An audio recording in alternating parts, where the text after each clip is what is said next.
Ja, lepo pozdravljeni vsi skupaj. Ponovno se družimo na našem kanalu Greg Skort. Kar nekaj časa je zdaj minilo v bistvu od spektakularnega zmagoslavja slovenske reprezentance v Kaunasu. Padla je Litva, padla so vse ostale reprezentance. Slovenija gre na olimpijske igre. Juhu! Evo, ja, kaj pa zdaj?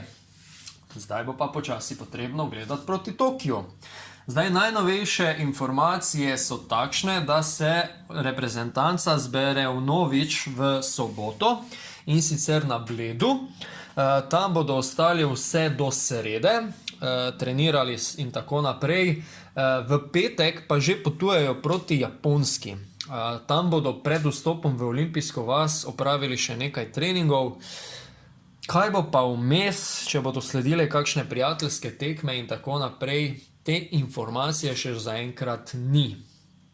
Žal, tako da ne vemo, če bodo že pred odhodom na Japonsko možno spremljati Slovenijo v Stožicah ali kjerkoli drugje.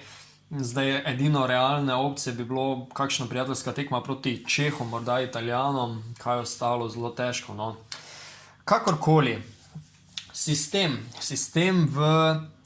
na Japonskem, se pravi, skupin je malenkost drugačen, ne. Se pravi, tako ko je slovenska reprezentanca premagala konkurenco v Kaunasu, je bilo že jasno, da se bomo uvrstili v skupino C. V skupini C pa nas čakajo Argentinci, Japonci in Španci. Imamo 3 skupine. V skupini A igrajo Iran, Francija, Amerika in Češka. V skupini B Avstralija, Nemčija, Italija in Nigerija. V bistvu je FIBA spremenila sistem tekmovanja na igrah. Namesto do zdajšnjih 2 skupin s po 6 moštvi, bodo tako v prvem delu 3 skupine s 4 ekipami. In zato bo namesto do zdajšnjih 8 odigrati oziroma dobiti potrebno 6 tekem. Ne govorim za zlato medaljo v tem primeru, ne. Tako da februarja je bil upravljen že žreb skupin, že od takrat dalje je bilo jasno, da pademo v skupino C. Tako da v bistvu tole ni nič novega, ne. Bo pa že od prvega dneva šlo naprej, ko imamo Argentino, povsem zares, ne. Tako da šale ne bo 26. ne, ob 6:40 zjutraj bo to. Tako, v Tokiju bo torej, da gremo k bistvu. V Tokiju bo 12 reprezentanc, četrtina jih bo v bistvu dobila kolajne.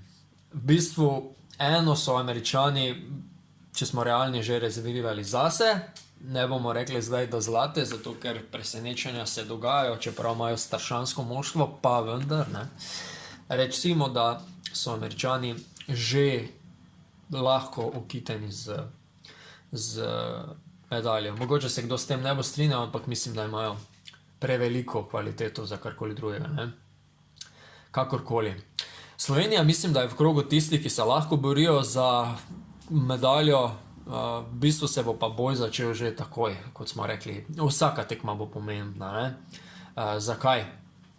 Razlog je sistem, ki je določen za Tokio, saj bo izjemno pomembno igrati dobro in zmagovati že v skupinskem delu. Zdaj, zakaj? Američani veljajo za prvega favorita, to sem rekel, Kevin Durant in druščina. Najboljše se jim bo izogniti čim dlje, v tem primeru bodo možnosti za kolajno rasle.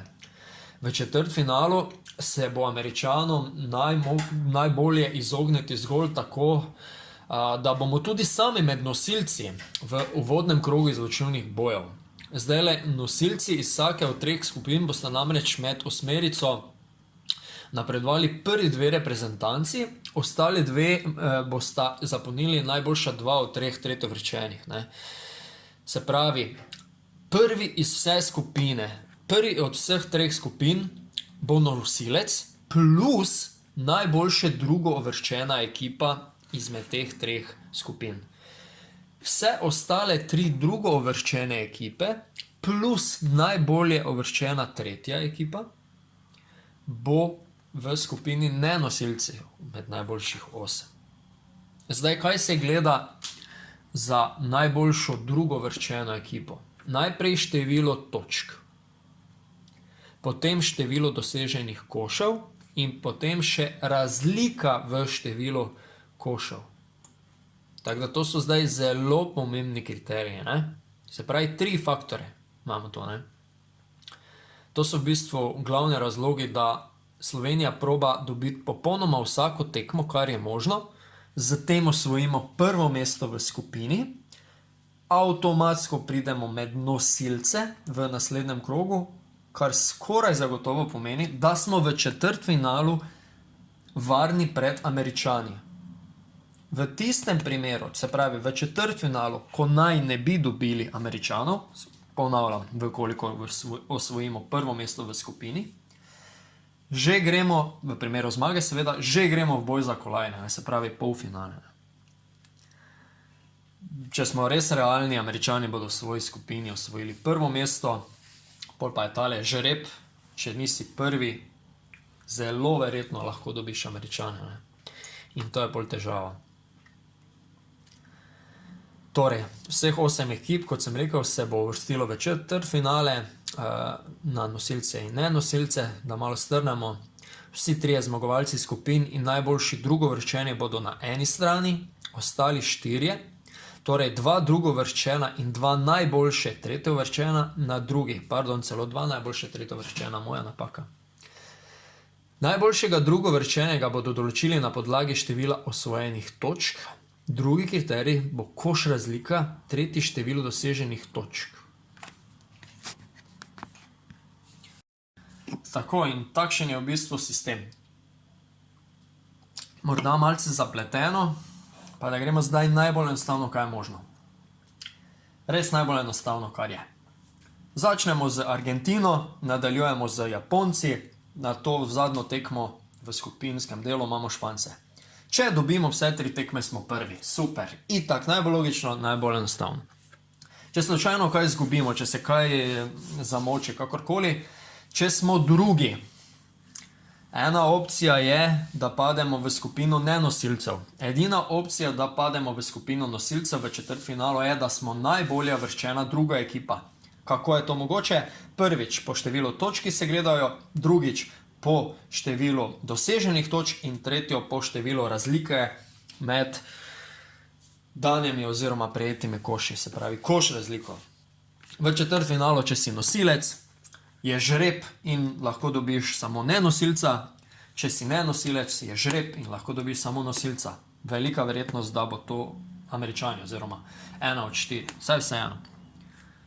Se pravi, med nosilci imaš res boljše možnosti, da prideš v boj za medalje. In tako naprej. Ajde, gremo malo špekulirati. Skupina A. Iran, Francija, Amerika, Češka. Prvo mesto je, po mojem mnenju, rezervirano za Američane. Drugo za Francoze. Tu bi lahko bila tretja najboljša reprezentanca Češka, oziroma skoraj zagotovo, no. In tudi Čehi kot tretji bi tukaj lahko šli naprej, po mojem mnenju. Skupina B. Avstralija, Nemčija, Italija in Nigerija. To je kar težko karkoli napovedovati. Jaz bom rekel, da bo prva Avstralija, medtem ko bo druga Italija, Nemčija bo zasedla tretje mesto in zadnjega Nigerija. V skupini C Argentina, Japonska, Španija in Slovenija. Tukaj bom malenkost pristranski in dal napoved, da bo Slovenija na prvem mestu, na drugem bo končala Španija, na tretjem Argentina in nato Japonska. Vse ostalo so špekulacije žreba. Tako, upam, da ste razumeli, zakaj se v bistvu gre. Hitro bo jasno, torej, kako in kaj. Resnično upam, da še bomo lahko naše fante kaj spremljali pred odhodom na Japonsko. Zelo fajn bi se bilo posloviti od fantov oziroma jim dati eno popotnico v polnih stožicah ob malenko zmanjšanih cenah, ne. Tukaj gledam na vas, KZS. Tako da ja, bomo videli, hitro bo jasno več. Hvala, da ste bili z mano. Za kakršnakoli vprašanja mogoče lahko spodaj, kakršnikoli komentar še toliko bolj dobrodošel. Do naslednjega snidenja vas prav lepo pozdravljam. Z vami sem bil Gregor iz Gregsport. Lep pozdrav in srečno!